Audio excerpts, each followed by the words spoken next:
order to be able to make a determination with regard to the possibility of deception, the interviewer has got to have a process, and that process is going to be this.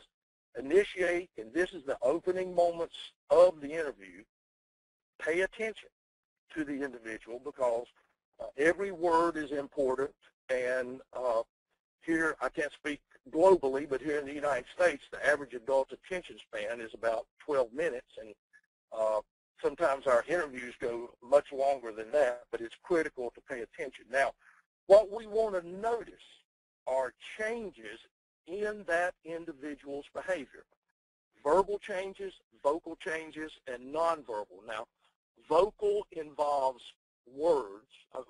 Vocal involves sounds and silence. Verbal involves words. And nonverbal, of course, involves body language. Now, when we first notice those changes, we're not saying that the behavior changed because. This is too great a leap at this point in our assessment. What we are going to say is that the behavior changed, therefore, we will apply our subsequent questions into the area where the change in behavior occurred. And at that point, what we want to see is, does the individual readily answer our question, or does the resistance on the part of the individual go up at that point? This is a definition for deception. We can define deception as one person intending to mislead another. So for deception to occur, there has to be at least two people. We're not going to talk about self-deception today. We'll leave that for another whole class altogether. But the critical point is that always and forever, deception is intentional. No one will ever inadvertently or accidentally deceive you. Explicit knowledge is what we know, and we know it. Explicit knowledge is also known as articulable knowledge. Today is Tuesday. The month is March. The sun is shining. And it's always enjoyable to get with a group of people and talk about detecting deception. Implicit knowledge is what we know, but we have no consciousness of knowing it. It is what we know, but it's the read-only memory on the computer of the mind. Here's an example of implicit knowledge. The difference between the pronunciation of B and P is to hold our breath for 1/13 of a second. Now, when we're talking to someone, we don't have to think about that. We automatically, because of implicit knowledge, can articulate a sentence. We can form our letters and form our words. The decision to deceive you is explicit. One person intending to mislead another. The behaviors to bring it about are implicit. Once the individual makes the decision to deceive you, the behaviors that are necessary to bring it about are no more on their mind than you having to consciously think, how do I say peanut butter and banana sandwich? The problem for the deceiver is this. It's not what they don't know. It's what they know they have no consciousness. So one of the big steps toward being able to evaluate veracity is to initiate, get them to talk, pay attention, look for changes in their behavior that they have no idea that they have manifested. If somebody is going to try to deceive you, their first goal is going to be deception by concealment. Concealment is the easiest form of deception because it's passive. In order to deceive by concealment, all the individual has to do is nothing. And so with concealment, the thing you got to get your head around is this. Every time an individual is deceiving you by concealment, everything they are telling you is the truth. It's just not the whole truth. The more difficult form of deception is deception by falsifying, falsification. See that over there on the right-hand side of the screen. But now, Between concealment, which is easy, and falsifying, which is hard, is this road of distortion. And the deceiver also has, and all this is implicit, the ability to elaborate, to minimize, and to equivocate. The mistake will reveal the truth.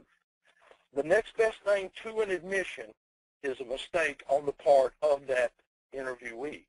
But they can only make a mistake if they are maneuvered into a position where falsifying is the only option available to them to carry forth.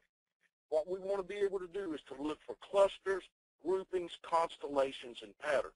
But ultimately our goal is to maneuver that individual to at least to where they make a mistake, which will reveal the truth. One of the things you've got to take into consideration with regard to these deception clues is this role of anxiety, and I'll put a definition in there. Anxiety is distress or uneasiness of mind caused by fear of danger or misfortune. Deception clues are the mind's attempt to reduce the anxiety that is caused by deception, particularly by falsifying. You see, concealment over here on the left has very little anxiety attached to it because the individual is telling you the truth. Even this road of distortion has very little anxiety because, for example, with equivocate, when the individual equivocates, more often than not, the answer they give you is a truthful answer. It's just not the answer to your question.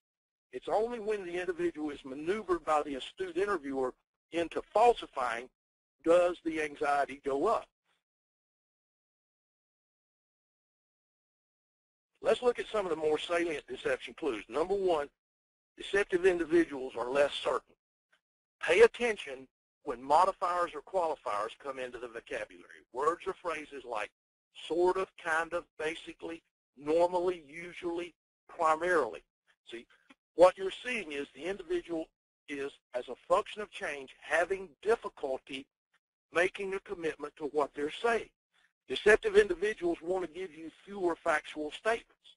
If they put detail to a lie, they have to remember the lie, and they have to remember the details about the lie. Then, as the astute interviewer begins to question them about the details, about the details, about the details, it becomes even more problematic for them. So pay attention when that interviewee goes from specificity to generalization. There is a tendency for deceptive individuals to move into the passive voice. The pronouns begin to drop away. I got to work yesterday at 8 o'clock. I opened my deposit bag, saw that the deposit bag was $2,500 short, looked into my associate's bag, saw the money was not there. I went back to my desk and I called my supervisor and I told her the money was missing. So see, what we have is active voice, passive, passive, passive, active, active. No one's ever going to say to themselves consciously, well, I'll just go into the passive voice here to reduce my anxiety. They have no idea they're doing it. That's implicit knowledge. If we're paying attention and we know what to look for and listen for, we can pick it up. There are three types of adapters. Internal, that's like the crossing of the arms and legs. Self, that's where the individual touches their face or a ring or something that's attached to the body. And then object adapters are where the individual will fondle or manipulate some device while the topic is on the table, and then when the topic passes, they put the device down and move on. It is a way to try to dissipate or manage anxiety.